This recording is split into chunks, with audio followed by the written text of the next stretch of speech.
Welcome to all the aspirants who are going to write the teacher eligibility test which was familiarized test conducted by the SCRT.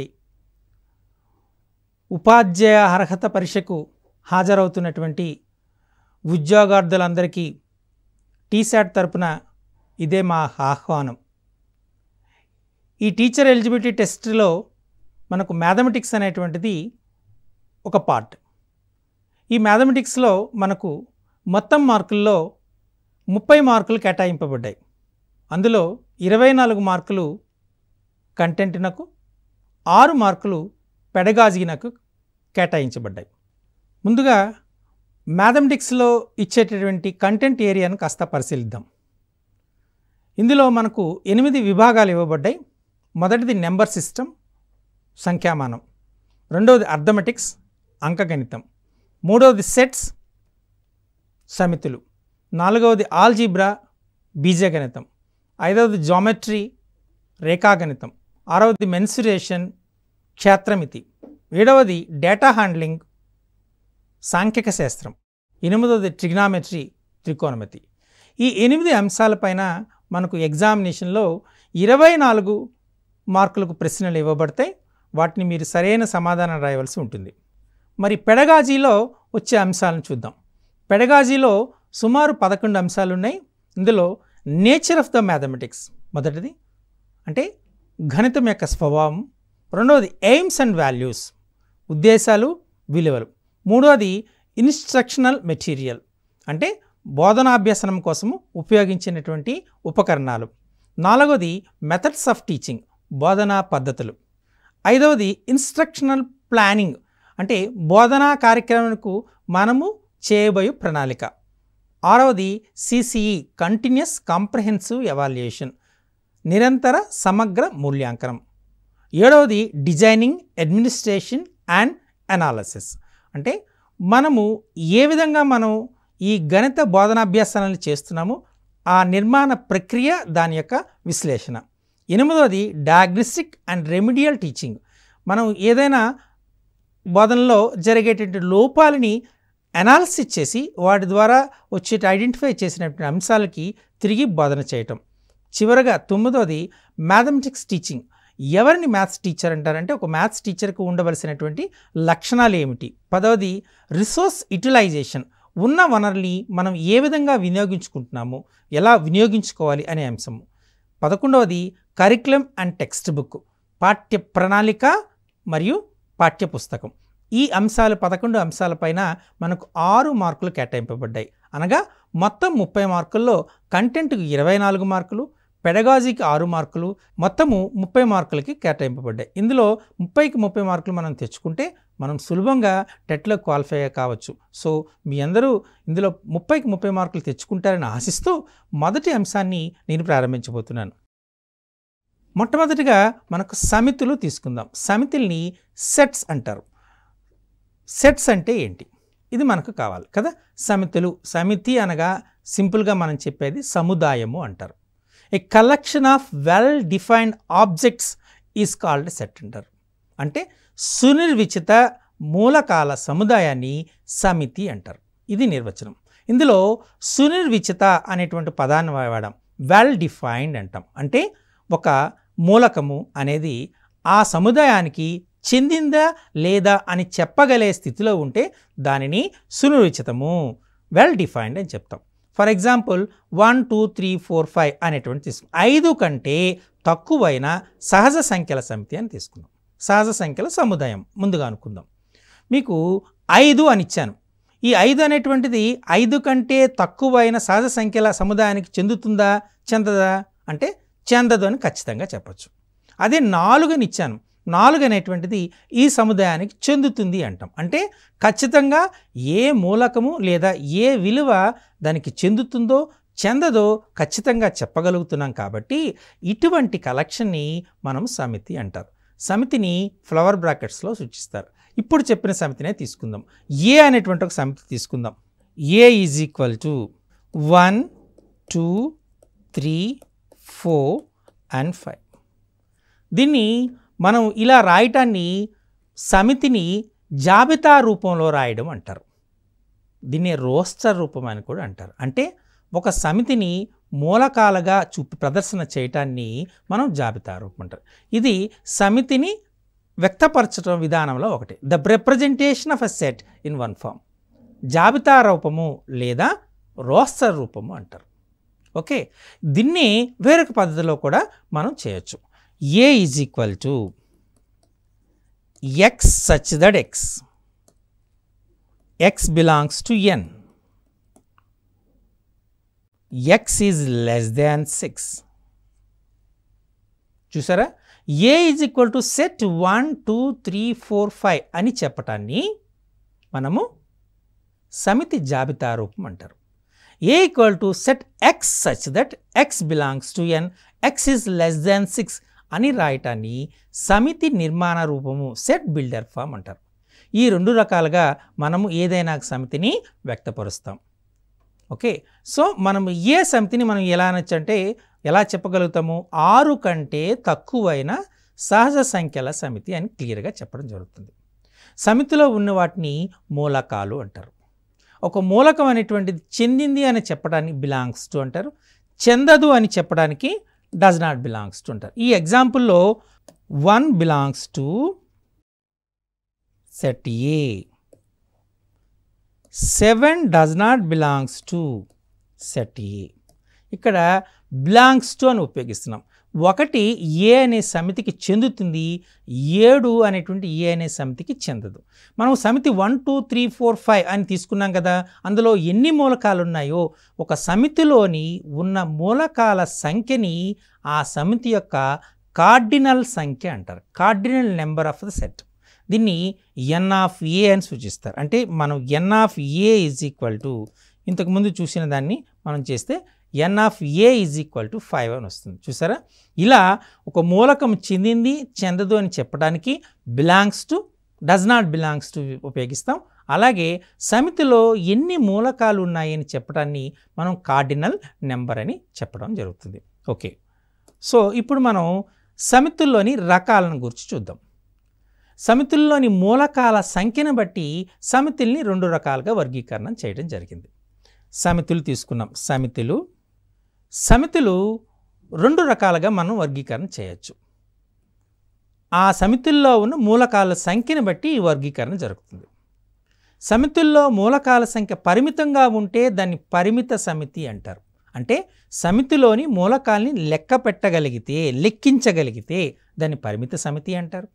సమితిలోని మూలకాల సంఖ్యని లెక్కించలేకపోతే అంటే అనంతముగా ఉంటే దాన్ని అపరిమిత సమితి అంటారు. ఉదాహరణ తీసుకుందాం. ఇప్పుడు ఇంతకుముందు తీసుకున్న ఎగ్జాంపుల్ తీసుకుందాం.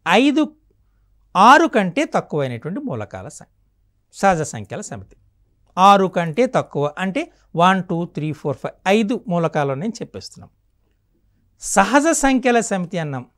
1 2 3 4 5. సహజ సంఖ్యల సమితిలో అన్నిటికన్నా చిన్న సంఖ్య ఏది అంటే 1 అని చెప్పగలుగుతాం. సహజ సంఖ్యల సమితిలో అన్నిటికన్నా పెద్ద సంఖ్య ఏదంటే చెప్పలేం. అవి అనంతముగా ఉంటాయి కాబట్టి అపరిమిత సమితి. ఇంకా సింపుల్గా మనం కాన్సెప్ట్ చేద్దాం. ఇక అప్లికేషన్ ఏంటంటే ఏదైనా ఒక సంఖ్య యొక్క కారణాంకాల సమితి పరిమిత సమితి అవుతుంది, ఫైనైట్ సెట్ అవుతుంది. ఆ సమితి యొక్క గుణిజాల సమితి అపరిమిత సమితి అవుతుంది. ఇది చాలా ఇంపార్టెంట్, చాలా గుర్తుపెట్టుకోవాల్సినటువంటి అంశం. ఒక సమితి తీసుకున్నాం అనుకోండి, ఏదైనా సమితి అని తీసుకుంటాం. ఒక సంఖ్య యొక్క కారణాంకాల సమితి పరిమిత సమితి, ఆ సంఖ్య యొక్క గుణిజాల సమితి అపరిమిత సమితి. 6 అనేటువంటి సంఖ్య తీసుకున్నారు, దాని యొక్క కారణాంకాలు ఏమవుతాయి? మనం 6 అని తీసుకున్నాం కదా, 6 అని తీసుకున్నప్పుడు 6 యొక్క కారణాంకాలు తీసుకుందాం. 6 తీసుకున్నాం. ఈ 6 యొక్క కారణాంకాలు 6ని ఎలా రాయొచ్చు? 1 6 6, 2 3 6. కాబట్టి మనకు 1 2 3 6 అనేటువంటివి 6 యొక్క కారణాంకాలు అవుతాయి. కాబట్టి 6 యొక్క కారణాంకాల సమితిని ఒక సమితిగా సూచిస్తే ఏ ఈజ్ ఈక్వల్ టు 1 2 3 4 6 3 6 అవుతుంది, అంతే కదా. అదే 6 యొక్క గుణిజాలు తీసుకుందాం. 6 యొక్క గుణిజాలు తీసుకుంటే 6 1 6, 6 2 12, 6 3 18, 6 4 24, 6 5 30.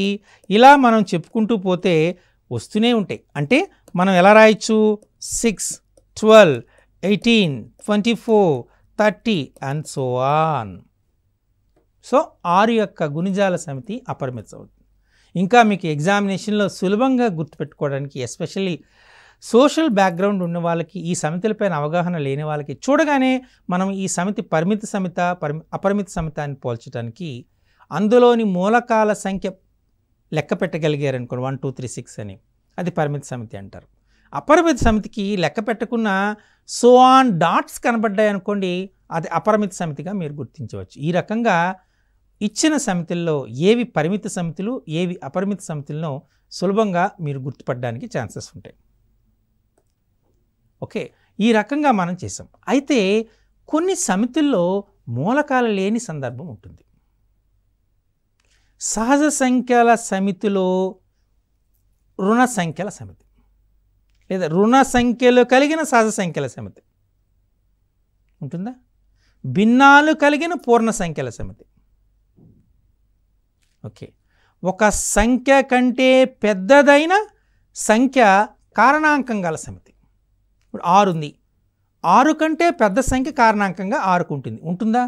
ఏదైనా ఒక సంఖ్యకు అదే అతి పెద్ద కారణాంకం. దానికన్నా పెద్ద కారణాంకం కలిగినటువంటి సంఖ్య, పెద్ద సంఖ్య కారణాంకంగా ఉండదు కదా. అందుచేత మనం వీటన్నిటికీ మూలకాలు లేవు. మూలకాలు లేని సమితిని the set which has no elements is called simply null set అంటారు, శూన్య సమితి అంటారు. ఓకే, అవాయిడ్ సెట్ అంటారు. సో సింప్లీ మనం శూన్య సమితిని 5 అనేటువంటి అక్షరంతో సూచిస్తాం, దీన్ని 5 అంటాం. లేదా సింపుల్గా 2 ఎంటీ బ్రాకెట్స్ని సూచిస్తాం. దానికి ఎగ్జాంపుల్ మీరు చెప్పాలంటే X such that X belongs to N, X is not equal to X. X అనే సంఖ్యకు సమానంగా లేనిటువంటి సంఖ్య, ఎక్స్ అనేది ఎక్స్కి సమానం కాకూడదు. ఇదేమవుతుంది మనకు? ఖచ్చితంగా శూన్య సమితి అవుతుంది. అర్థందా?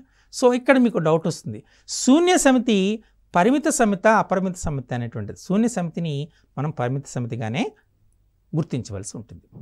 ఓకే, సో మనం చూసుకున్న పరిమిత సమితి, అపరిమిత సమితి, శూన్య సమితి. కొన్ని సందర్భాల్లో మనం the set of even prime numbers అంటాం.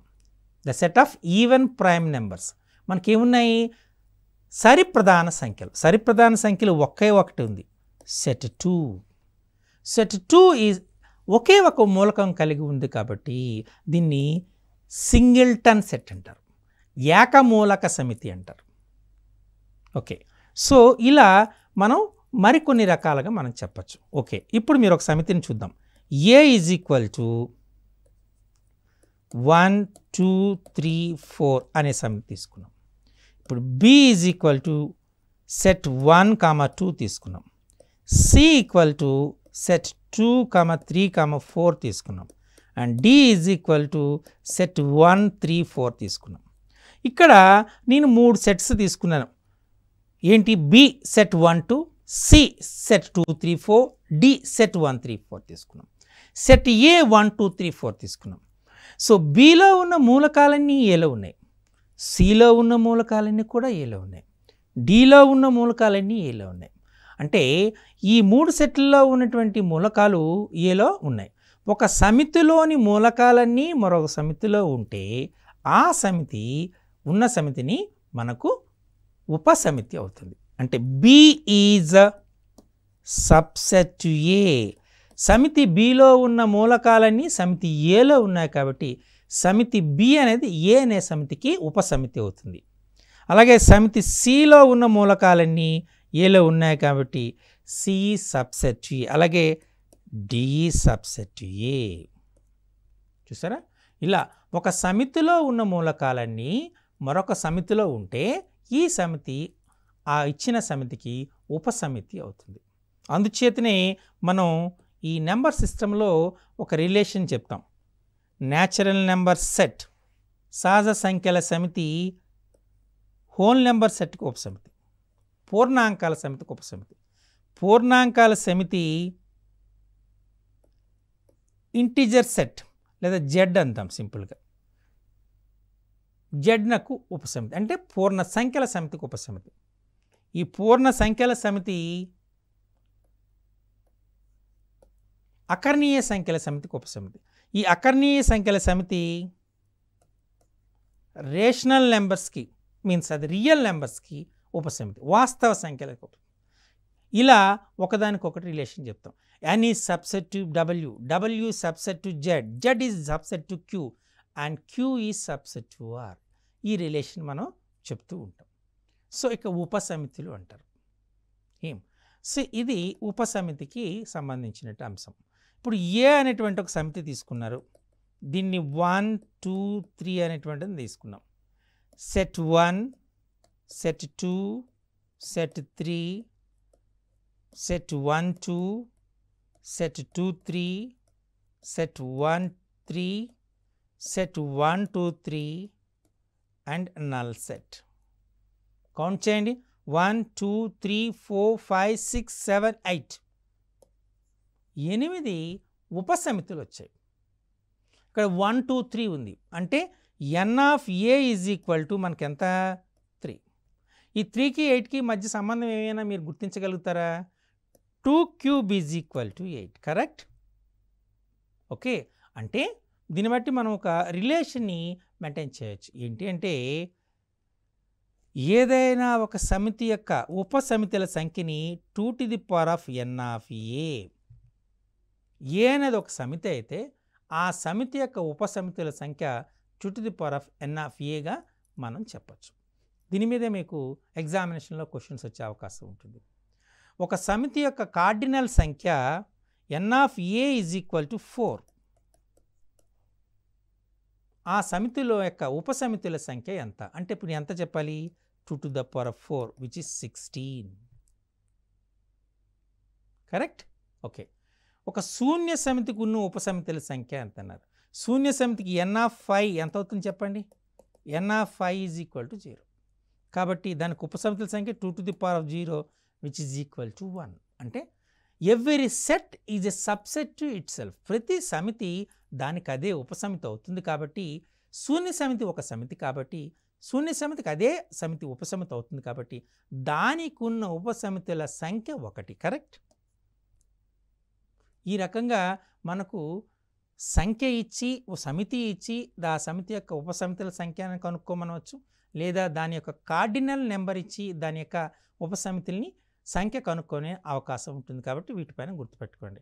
ఏదైనా ఒక సంఖ్య దాని యొక్క కార్డినల్ నెంబర్ p అనుకోండి, దాని యొక్క ఉపసమితుల సంఖ్య 2 to the power of p అవుతుంది.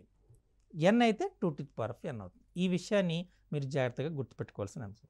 సో మనం సమితిలో రకాలు చూసాం, ఉపసమితులను చూసాం. కరెక్ట్. ఒక సమితిని సూచించే విధానాన్ని కూడా చూడాలి. సర్వసాధారణంగా ఒక సమితిని మనం వెన్ చిత్రాల ద్వారా సూచిస్తాం. వెన్ చిత్రాల ద్వారా సూచించే ముందు మనకు సమితిల మధ్య ఉన్నటువంటి డిఫరెంట్ పరిక్రియలను గురించి చూద్దాం. సమితుల్లో మనం చూసాం అనుకోండి, సమితుల్లో 4 రకాలైన పరిక్రియలు ఉన్నాయి, మనం ఉపయోగిస్తూ ఉంటాం.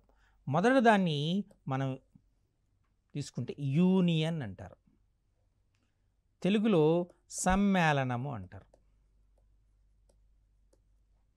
సెకండ్ది ఇంటర్సెక్షన్ అంటారు, ఛేదనం అంటారు. డిఫరెన్స్ భేదము అంటారు. 4వది కాంప్లిమెంట్ అంటాం, పూరకము అంటారు. ఇవి 4 పరిక్రియలు ఉన్నాయి: సమ్మేళనము, ఛేదనము, భేదము, పూరకం. ఒక్కొక్క దాని గురించి మనం ఇప్పుడు నేర్చుకుందాం. మొదటిది యూనియన్. ఏ యూనియన్ బి అంటే ఏంటో కావాలి. ఏ యూనియన్ బి అంటే ఏలో ఉన్న మొత్తం మూలకాలు బిలో ఉన్న మొత్తం మూలకాలని కలిపి మనం ఏ యూనియన్ బి మూలకాలుగా మనం పరిగణిస్తే దాన్ని 2 సమితుల సమ్మేళనము అంటారు. సమితి ఏలోని మూలకాన్ని సమితి బిలోని మూలకాల్ని కలిపి మూలకాలుగా కలిగిన సమితి ఏ యూనియన్ బి అవుతుంది.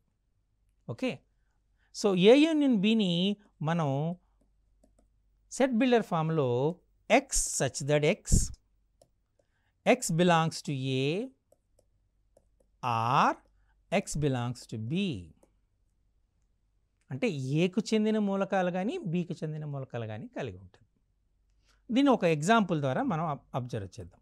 ఏ equal to 1 2 3 4, B equal to 2 4 6 8. మనకి ఏ యూనియన్ బి కావాలి. సో ఏ ఇన్ బి మనం ఎలా రాస్తాం? 1 2 3 4. ఇక్కడ ఒక వెరీ గుడ్ కండిషన్ ఉంది. ఆ కండిషన్ మీరు జాగ్రత్తగా, ఒక సమితిని రాసేటప్పుడు మూలకాలు పునరావృతం కాకూడదు, రిపీట్ కాకూడదు. 2 4 ఆల్రెడీ రాసేసాం కాబట్టి మరోసారి 2 4 రాయొద్దు. 6 8 అంటే 1 2 3 4 6 8. ఇప్పుడు మీరు జాగ్రత్తగా పరిశీలిస్తే ఏలో ఉన్న మూలకాలన్నీ ఏ యూనియన్ బిలో ఉన్నాయి, బిలో ఉన్న మూలకాలు కూడా ఏ యూనియన్ బి ఉన్నాయి. ఇలా ఏలోని మూలకాల్ని బిలోని మూలకాన్ని కలిపి రాయగా ఏర్పడే సమితిని ఏబీల సమ్మేళన సమితి, union of A and B అని అంటారు. ఓకే, ఇప్పుడు రెండవ దాన్ని చూద్దాం, సమితుల ఛేదనం. సో ఇప్పుడు ఇదే ఎగ్జాంపుల్ తీసుకుంటున్నాం. A is equal to 1 2 3 4, B equal to 2 4 6 8 తీసుకున్నాం. సమితుల ఛేదనము ఏ ఇంటర్సెక్షన్ బి కావాలి. ఏలో ఉన్నవి బిలో ఉన్నవి మనం కంబైన్డ్గా ఉన్నది చూద్దాం. ఏలో 2 ఉంది, ఇక్కడ 2 ఉంది, ఈ రెండు ఉమ్మడిగా ఉన్నాయి. అలాగే 4 ఉంది, 4 ఉంది కదా. అంటే 2 4 అనే మూలకాలు ఏలో ఉన్నాయి, బిలో ఉన్నాయి. ఇలా ఏబీలలో రెండిట్లో ఉన్నటువంటి ఉమ్మడిగా ఉన్న మూలకాల సమితిని ఏబీల ఛేదన సమితి అంటారు, ఏ ఇంటర్సెక్షన్ బి. ఇచ్చిన సమితుల్లోని ఉమ్మడి మూలకాలతో ఏర్పడిన సమితిని వాటి యొక్క ఛేదన సమితి అని సింపుల్గా ఉంటారు. ఏ ఇంటర్సెక్షన్ బిని సింపుల్గా సెట్ ఆఫ్ 2, 4గా రాయొచ్చు. ఇది ఛేదన సమితి అంటే.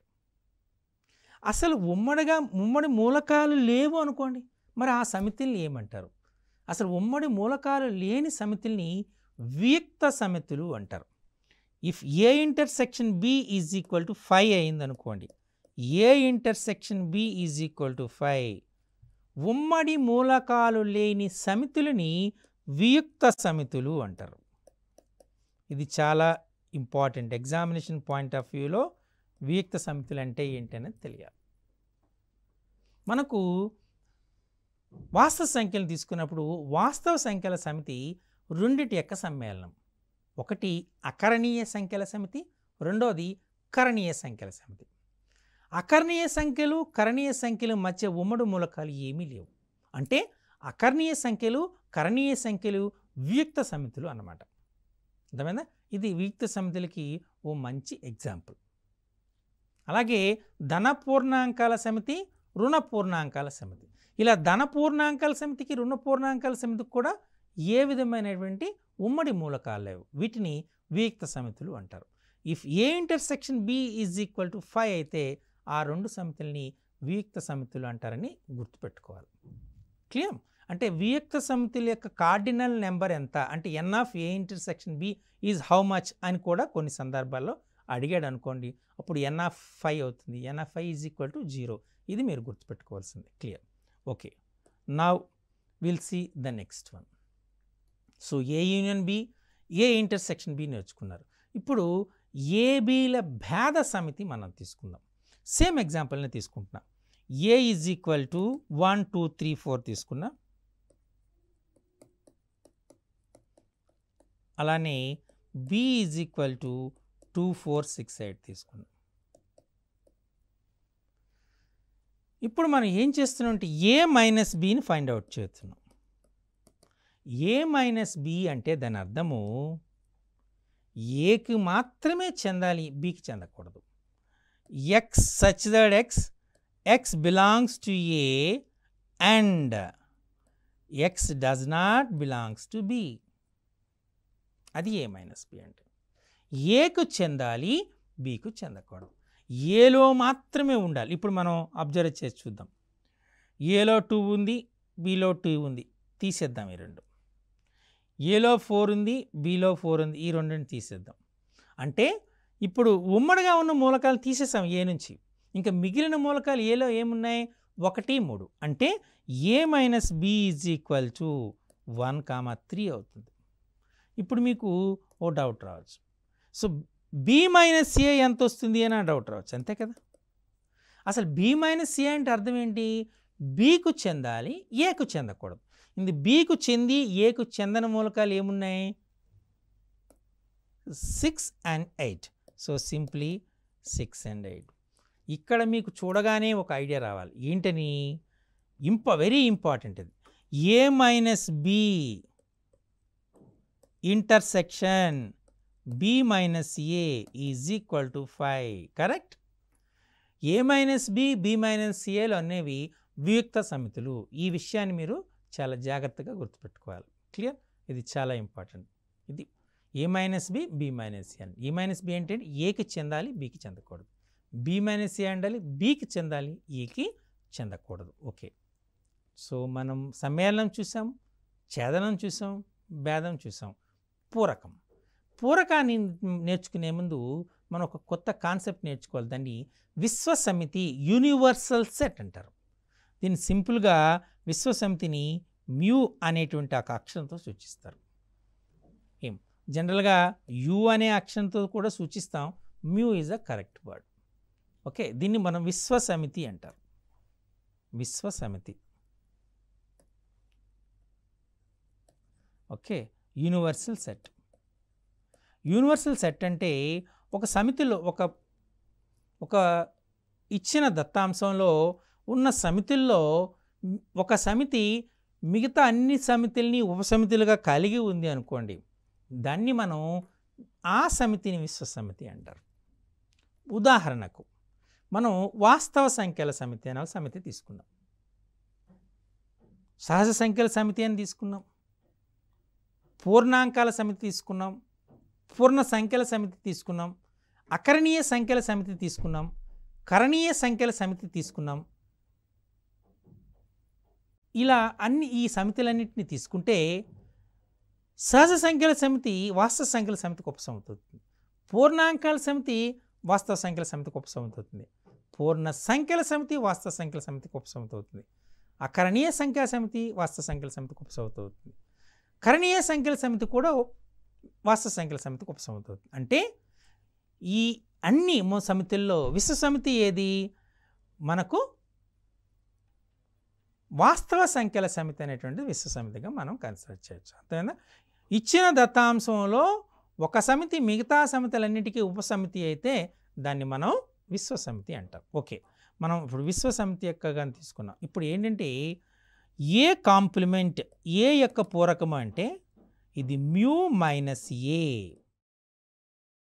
అంటే దీన్ని సింపుల్గా మనం ఎలా చేయొచ్చు? X such that X belongs to mu and x does not belongs to A. మ్యూకి చెందాలి, ఏకు చెందకూడదు. అటువంటి సమితిని ఏ యొక్క పూరక సమితి అంటారు. ఈ రకంగా మనం ఈ 4 యొక్క ధర్మాల్ని మనం చేసుకోవచ్చు. ఇప్పుడు మనం ఒక ఎగ్జాంపుల్తో జస్ట్ మనం పరిశీలిద్దాం.